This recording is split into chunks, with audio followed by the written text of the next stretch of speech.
Hey guys, this is Hans Hobbies, and this is a review of the Redcat Racing Volcano EPX. This is a entry-level four-wheel drive brushed monster truck you can get for around $150. Basically anywhere you can get a hobby-grade RC car. This car also comes in a brushless version for around $200 or $250. It does have a little bit more upgrades, so if that's something you're interested in, that is something you can look into. But this is gonna be focusing mostly on the brushed version. And this is also a very old truck. So a lot of people have done videos on this truck. So I won't go over like too into detail about this truck. Um, but I will go over some notes about it. One major note before I go into all the details about this truck, I will have to take the body off real quick, is this truck is built incorrectly out of the factory. So when the suspension compresses, it will stop around there and not allow the suspension to compress all the way or the chassis to slap the ground. And the reason for that is these steel dog bones that are in here will actually bottom out in their drive cups. So what that will eventually do will either shear the whole head off of the dog bone, or it'll just bend your whole dog bone, or it will break your hub carriers. So if you want to mitigate that, you do have to reset your suspension slightly. And it's something that should be fixed out of the factory. And I know Redcat is usually very good about fixing problems, even without telling us. So hopefully it'll be something that'll be changed if more people raise alarm about it. But um, what you do is this side of the camber link, you move to the top hole, this to the bottom hole on both sides.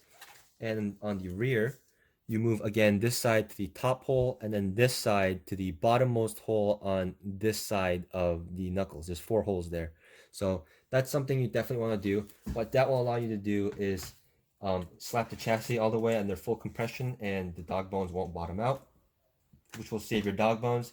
You can also further save your dog bones by giving it slightly smaller wheels and tires. That will also help save your dog bones. Now, the dog bones aren't expensive. They're very cheap to replace, but it's definitely annoying to have to replace them constantly. So I have changed that because there's no point in driving it in guaranteed failure mode. So with that aside, I'll go over some other stuff real quick. Mainly what it includes. So it includes this radio. It's a nice rubber grip, shark fin antenna. All your controls are in here, dual rate, reversing, trims, all that. This only also takes 4 AA's, and the AA's are the only thing that are not included in this truck. It also includes this 2000 milliamp nickel metal hydride battery pack, though unfortunately it still uses this banana connector, which isn't a very common connector that people use, so that is something that will have to be changed, but it will still get you running. And the updated version also comes with a faster charger that will charge that battery in around 1 or 2 hours, which is a lot better than the 8 or so hours you used to have to wait to charge them to drive it for like 5 minutes. But overall, this truck looks very good. The bumpers look very good. The new bumpers, the new graphic looks very good. The wheels are much nicer now. They no longer snap at the spokes. These tires are also decently soft while also being pretty good for wear. The chassis, as you saw earlier, is kind of a touring car design. A lot of aluminum parts on here. Some notes is it doesn't include this aluminum hub carrier or this heatsink, but everything else is stock. Also, it usually comes with 8 shocks in the front and in the rear, but I've only have 4 for touring reasons, which I'll get into later. The battery tray can also support LiPo batteries, so can the ESC, because this is a Hobbywing ESC now. You just have to remove these posts, which can be unscrewed from the bottom. You can also put in 7-cell short course style packs by removing these foam blocks. And everything else is just standard Redcat, the standard like touring car fare.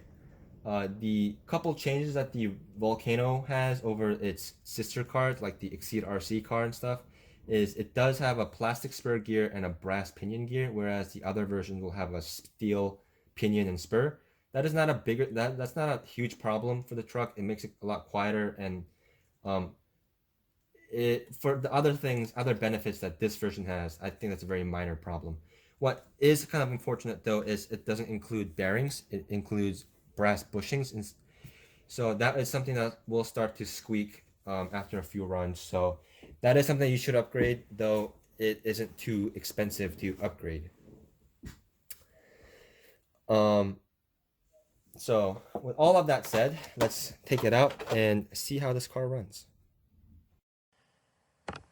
So as you can see here, we're using the 2000 milliamp stock nickel metal pack, and the first thing that most experienced hobbyists will notice is that it's pretty slow. You can see I'm doing top speed on within my driveway, so that's not that impressive of a top speed, but nobody was really expecting that impressive of a top speed, especially with a brushed motor, four-wheel drive, and 2000 milliamps. But I do like that this car came with this battery pack because the car is aimed at entry-level people who are probably coming from like consumer level RC cars like from Walmart or Target, and those cars, first of all, their speed is comparable to this, but also those cars won't do jumps as well as this car will.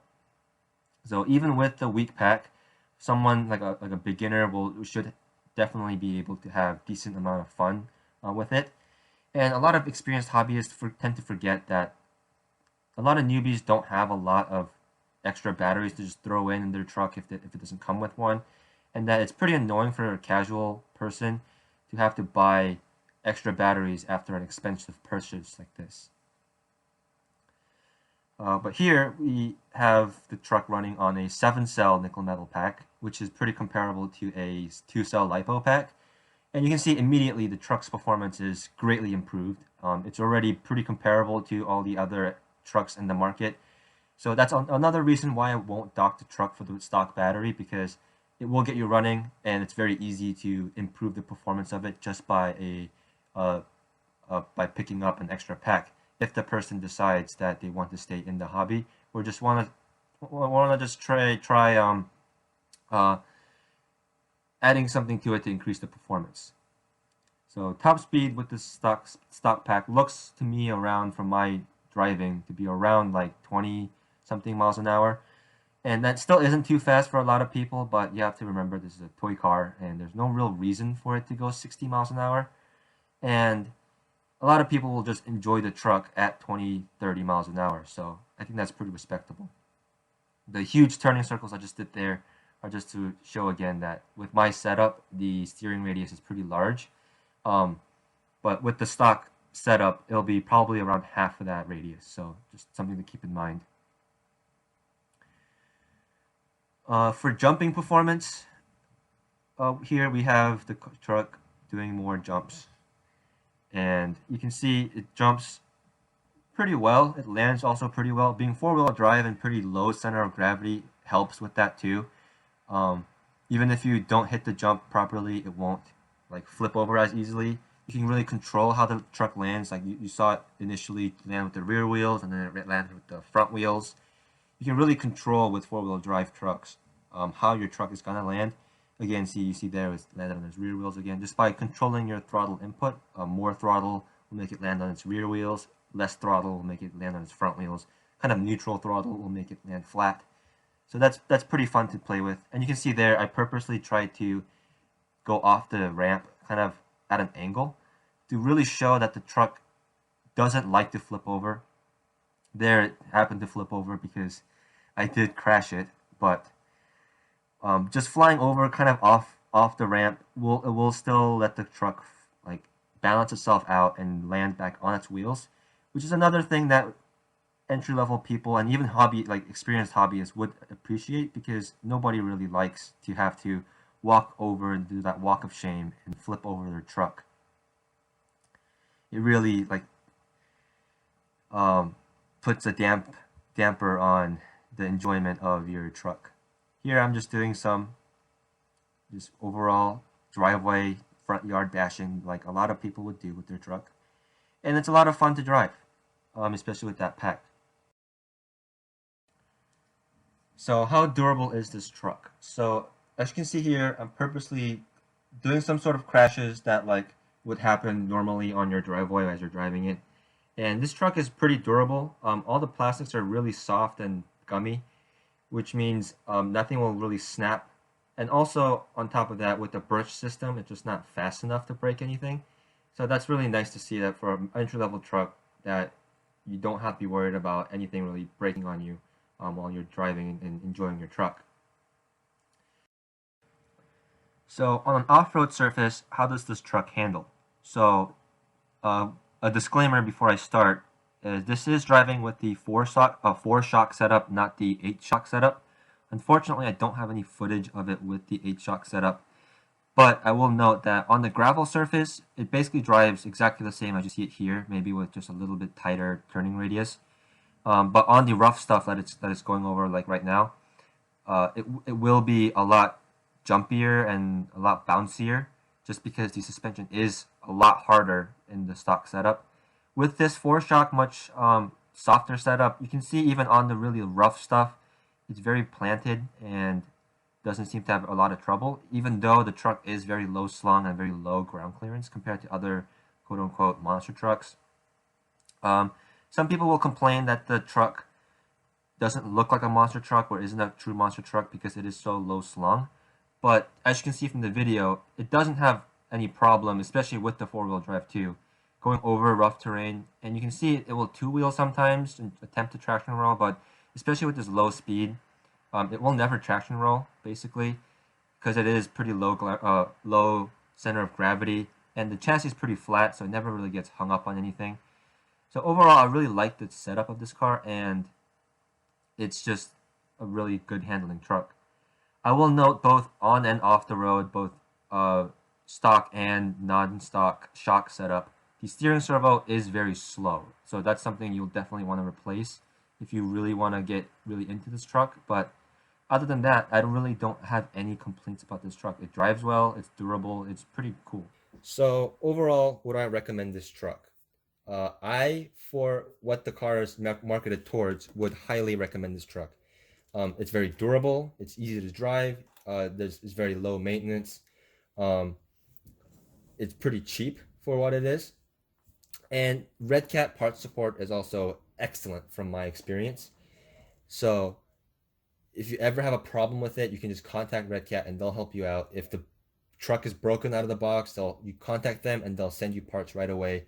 Um, they have excellent part support. So even though it does have the slight downgrades compared to its sister cars, like the lack of ball bearings and the lack of steel spur and pinion gear, the part support more than enough makes up for that, and the parts availability is also very good. Obviously, because this truck is sold by a lot of different companies. If you do want this platform but don't really care about the part support and you're more of an experienced hobbyist, then I would suggest you go with the Exceed RC version just because it does have the ball bearings out of the box. It does have the pinions out of the box, the steel uh, gears out of the box. So that might be the one I would recommend for you. But for the entry level person, definitely go with the Redcat version. It's a very good truck. I love this truck, and I think you will too. So if you guys enjoyed this review, please give me a like, subscribe, comment down below, all that good YouTube shenanigans. You can also follow me on Instagram at Han Hobbies. So I hope you guys have a good day, and I'll see you guys next time.